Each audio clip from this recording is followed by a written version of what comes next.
नमस्कार। आज हम एक बहुत ही दिलचस्प सफर पर निकल रहे हैं, संख्याओं की दुनिया में। नमस्ते। ये अंक, ये नंबर्स जो हम रोजमर्रा की जिंदगी में इस्तेमाल करते हैं, ये आखिर आए कहाँ से? और सबसे बड़ी बात, ये जो हिंदू अरबी तरीका है, यही पूरी दुनिया में कैसे फैल गया? आज हम इसी पर थोड़ी गहराई से बात करेंगे। हमारी चर्चा संख्याओं का इतिहास वैश्विक यात्रा लेख के कुछ हिस्सों पर आधारित है। बिल्कुल। और ये समझना बड़ा जरूरी है क्योंकि ये हजारों साल की कहानी है। मतलब गिनती शुरू कैसे हुई, अलग अलग सभ्यताओं ने, कल्चर्स ने इसे कैसे देखा, कैसे बढ़ाया। हाँ, और फिर भारत का जो योगदान रहा, खासकर शून्य, जीरो और प्लेस वैल्यू, वो इतने अहम क्यों साबित हुए, यही हमारा मकसद है आज समझना। तो एकदम शुरू से शुरू करते हैं। प्रागैतिहासिक काल, क्या ये सच है कि तब लोग बस हड्डियों पर या लकड़ी पर निशान लगाकर गिनती करते थे? हाँ, शुरुआती सबूत तो कुछ ऐसे ही हैं। टैली मार्किंग जिसे कहते हैं, बस लकीरें खींच दी। लेकिन जाहिर है, जैसे जैसे समाज विकसित हुआ, जरूरतें बढ़ीं। तो सिर्फ निशान काफी नहीं थे। बिल्कुल, सिर्फ निशानों से काम नहीं चलता था। यहीं से फिर प्रॉपर सिस्टम्स बनने शुरू हुए। जैसे अगर हम लगभग 3000 ईसा पूर्व मेसोपोटामिया की बात करें, हाँ सुमेरियन सभ्यता, हाँ, सुना है उनके बारे में। उन्होंने एक बेस 60 मतलब आधार 60 वाली प्रणाली विकसित की थी। आधार 60, ये थोड़ा सुनने में अलग लगता है। हम तो आधार 10 इस्तेमाल करते हैं। इसका कोई असर है आज भी? बहुत गहरा असर है।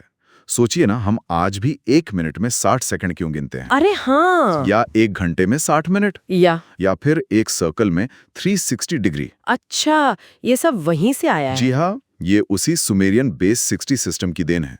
दूसरी तरफ मिस्र के लोग थे, वो बेस 10 इस्तेमाल करते थे। उनके पास 10 की पावर्स के लिए अलग अलग चित्रलिपि चिन्ह थे। और अपनी सिंधु घाटी सभ्यता में भी हमें वजन और माप की एक स्टैंडर्डाइज्ड प्रणाली के सबूत मिलते हैं। ये दिखाता है कि उन्हें भी संख्याओं की अच्छी समझ थी। मतलब अलग अलग जगह, अलग अलग सिस्टम्स, सब अपनी जरूरत के हिसाब से चल रहा था। फिर ये हिंदू अरबी प्रणाली कैसे आई? इसमें क्या खास था? ये भारत में बनी थी ना, करीब 6ठी शताब्दी में। सही।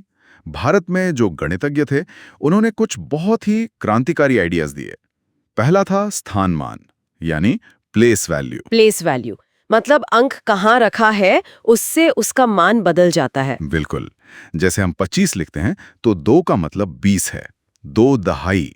लेकिन अगर 52 लिखें तो 5 का मतलब 50 है, 5 दहाई। ये लिखने का और हिसाब किताब करने का बहुत ही कुशल तरीका था। ये तो है। और दूसरा बड़ा आइडिया था शून्य, जीरो। हाँ, शून्य, ये तो गेम चेंजर था। शून्य सिर्फ कुछ नहीं दिखाने के लिए नहीं था। अच्छा, वो खुद एक अंक की तरह काम करता था, एक प्लेस होल्डर की तरह। इसी के वजह से प्लेस वैल्यू सिस्टम ठीक से काम कर पाया। सोचिए, 205 और 25 में आप फर्क कैसे बताएंगे अगर जीरो ना हो? बात तो सही है, जीरो के बिना तो मुश्किल हो जाता। इसने बड़ी बड़ी संख्याएं लिखना और मुश्किल गणनाएं करना बहुत बहुत आसान बना दिया। जो पहले के सिस्टम्स थे, जैसे रोमन अंक वगैरह, उनमें ये बात नहीं थी। ये तो वाकई बहुत बड़ा कदम था गणित में। तो फिर ये सिस्टम भारत से बाहर कैसे निकला, पूरी दुनिया तक कैसे पहुंचा? ये ज्ञान पहले पहुंचा अरब दुनिया में। बगदाद में 9वीं सदी के आसपास हाउस ऑफ विजडम जैसी जगहें थीं। वहां भारतीय गणित के टेक्स्ट का अरबी में अनुवाद हुआ। अच्छा, अल-ख्वारिज़मी जैसे बड़े विद्वानों ने इस पर काफी काम किया, लिखा और इसे फैलाया।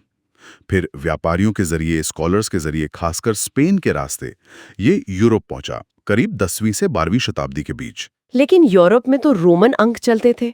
उन्हें ये नया सिस्टम अपनाने में दिक्कत नहीं हुई? क्यों अपनाया उन्होंने? आसानी सबसे बड़ा कारण था, इसकी सरलता और एफिशिएंसी।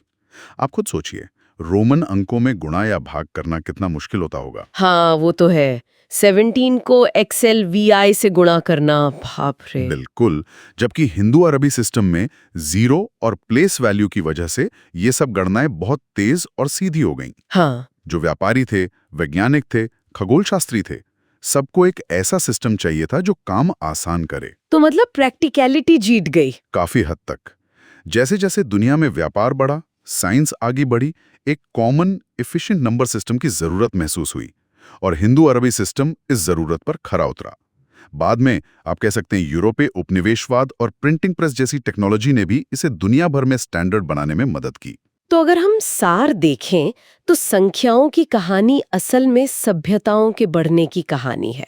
बहुत सारे सिस्टम आए और गए, लेकिन हिंदू अरबी सिस्टम अपनी सादगी, अपनी एफिशिएंसी और खासकर शून्य और प्लेस वैल्यू जैसे क्रांतिकारी विचारों की वजह से ग्लोबल बन गया।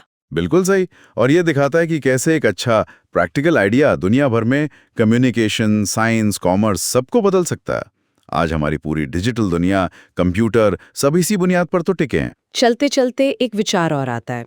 ठीक है, गणित और विज्ञान में तो हिंदू अरबी अंक ही चलते हैं, लेकिन कई संस्कृतियां आज भी अपनी पुरानी अंक प्रणालियों को एक सांस्कृतिक पहचान के तौर पर देखती हैं, महत्व देती हैं। हाँ, ये भी एक जरूरी पहलू है और ये हमें भविष्य के बारे में सोचने पे भी मजबूर करता है, पता है? कैसे?